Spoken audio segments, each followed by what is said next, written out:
ಆಕ್ರೋಶ ಯಾತ್ರೆಯನ್ನ ಬಿಜೆಪಿ ಮಾಡ್ತಾ ಇದೆ. ಅವ್ರಿಗೆ ಮಾನ ಮರ್ಯಾದೆ ಏನೂ ಇಲ್ಲ. ಪೆಟ್ರೋಲು ಡೀಸೆಲ್ ಬೆಲೆ ಎಲ್ಲ ಏರಿಸ್ತವ್ರು ಯಾರು? ಗ್ಯಾಸ್ ಬೆಲೆ ಎಲ್ಲ ಏರಿಸ್ತವ್ರು ಯಾರು? ಅದಕ್ಕೇನು ಉತ್ತರ ಹೇಳ್ತಾರೆ? ಇವತ್ತು ಎಲ್ಲ ಎಸೆನ್ಷಿಯಲ್ ಕಮೋಡಿಟೀಸ್ ಎಲ್ಲ ಬೆಲೆ ಜಾಸ್ತಿ ಆಗಿರಬೇಕಾದ್ರೆ it is BJP who is responsible. Narendra ಮೋದಿಯವರು ಸರ್ಕಾರ ಕಾರಣ ಇದಕ್ಕೆ. ನಾವು ಭಾಳ ಹೆಚ್ಚಂತಂದರೆ ಒಂದು 7-8 ಸಾವಿರ ಕೋಟಿ ತೆರಿಗೆ ಹೆಚ್ಚಾಗಿರ್ಬೋದು. ಅಂದರೆ ಬೇರೆ ಬೇರೆ ಈಗ ಹಾಲಿನ ದರ ಹೆಚ್ಚು ಮಾಡಿದ್ದೀವಿ, ನಮಗೆ ಸರ್ಕಾರಕ್ಕೆ ಬರ್ತದ, ಅದು ರೈತರಿಗೆ ವರ್ಗಾವಣೆ ಮಾಡ್ತೀವಿ. ರೈತರಿಗೆ ವರ್ಗಾವಣೆ ಆಗೋದು ಅದು ರೈತರಿಗೆ ಕೊಡಬೇಡಿ ಅಂತ ಇವರು ಇದು ಮಾಡಿದ್ರೆ, ಪ್ರತಿಭಟನೆ ಮಾಡಿದ್ರೆ ರೈತ ವಿರೋಧಿಗಳ ಇವರು. ಗ್ಯಾಸ್ ಬೆಲೆ ಹೆಚ್ಚಿಗೆ ಮಾಡಿದ್ರೆ ಯಾರಿಗೆ ಜಾಸ್ತಿ ಆಗೋದು? 50 ರೂಪಾಯಿ ಒಂದು ಗ್ಯಾಸ್ಗೆ ಹೆಚ್ಚು ಮಾಡಿದ್ದಾರೆ.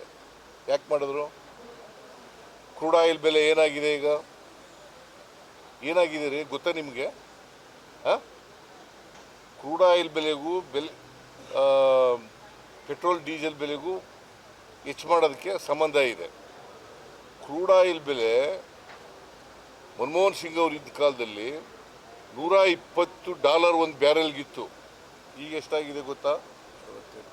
$65. ಮತ್ತೆ ಯಾಕೆ ನೀವು ಹೆಚ್ಚು ಮಾಡಿದ್ರಿ? ಯಾಕೆ ಹೆಚ್ಚು ಮಾಡಿದ್ರಿ? ಅದರ ವಿರುದ್ಧ ಮಾತಾಡಿ. BJP ಅವರಿಗೆ ಫಸ್ಟ್ ಆಫ್ ಆಲ್ ಅವ್ರಿಗೆ ಮಾರಲ್ ರೈಟ್ ಇಲ್ಲ, ನಂಬರ್ 1.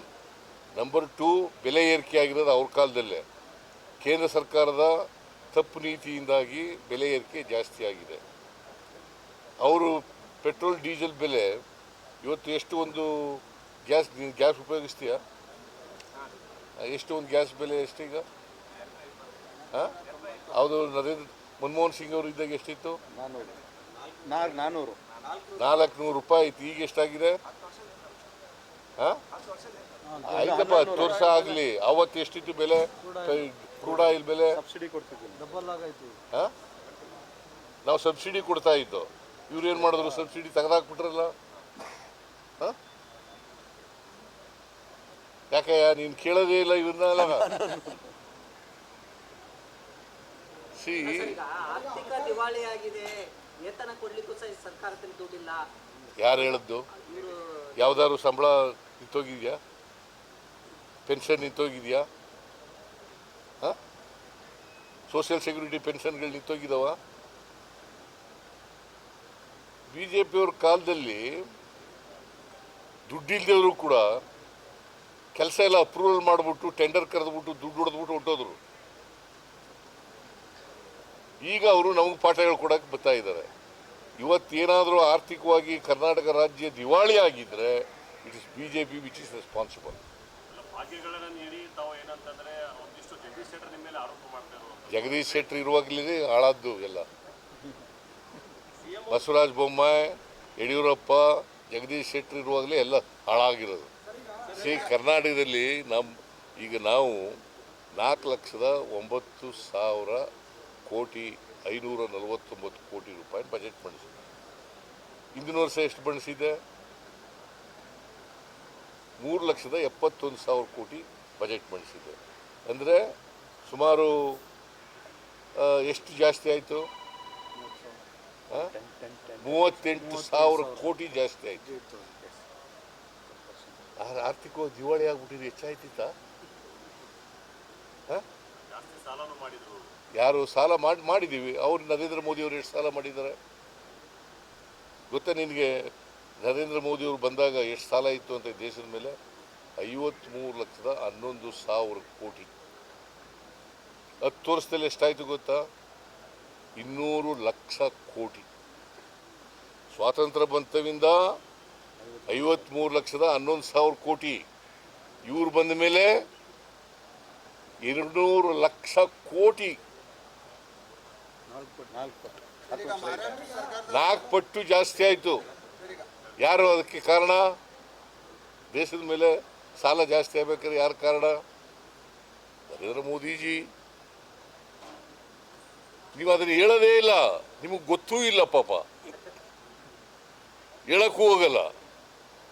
ನಿಮ್ಮ ಕುರ್ಚಿಯನ್ನು ಉಳಿಸಿಕೊಳ್ಳೋ ಸಲುವಾಗಿ ಈ ಜಾತಿ ಗಣತಿಯನ್ನ ಮುನ್ನೆಲೆಗೆ ತಂದ್ರಿ ಅಂತೇಳಿ ಯಾರು ಅವರು ಸೋಮಣ್ಣ ಹೇಳಿರೋದ? ಜಗದೀಶ್ ಶೆಟ್ಟರ್ ಅವರು ಆರೋಪ ಮಾಡ್ತಾರೆ. ಅವರ ಜಗದೀಶ್ ಶೆಟ್ಟರು ಡೈವರ್ಟ್ ಮಾಡಿ ಅವ್ರಿಗೆ ಪಾಪ ವಿರೋಧ ಪಕ್ಷದ ನಾಯಕನಾಗೂ ಕೂಡ ಅಸಮರ್ಥರಾಗಿದ್ದರು, ಮುಖ್ಯಮಂತ್ರಿ ಹಾಗೂ ಕೂಡ ಅಸಮರ್ಥರಾಗಿದ್ದರು.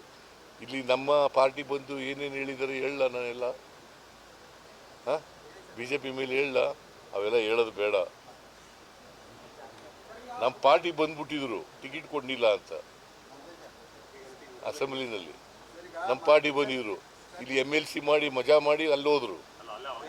ವಿರೋಧ ಮಾಡ್ತಿದ್ರು ಅಂತ ಹೇಳ್ತಾ ಇದ್ರು. ಹಾಂ ಜಾತಿ ಗಣತಿ ವಿರೋಧ ಮಾಡ್ತಿದ್ರು.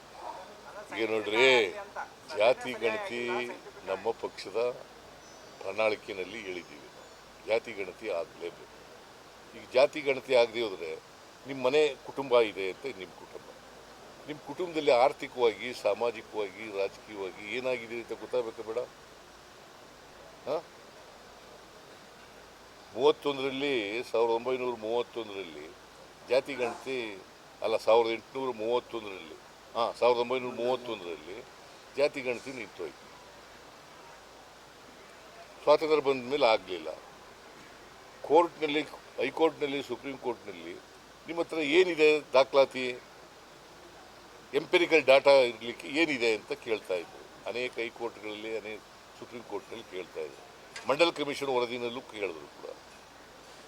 ಅದಕ್ಕೆ ಜಾತಿ ಗಣತಿ ಮಾಡಬೇಕು. ಜಾತಿ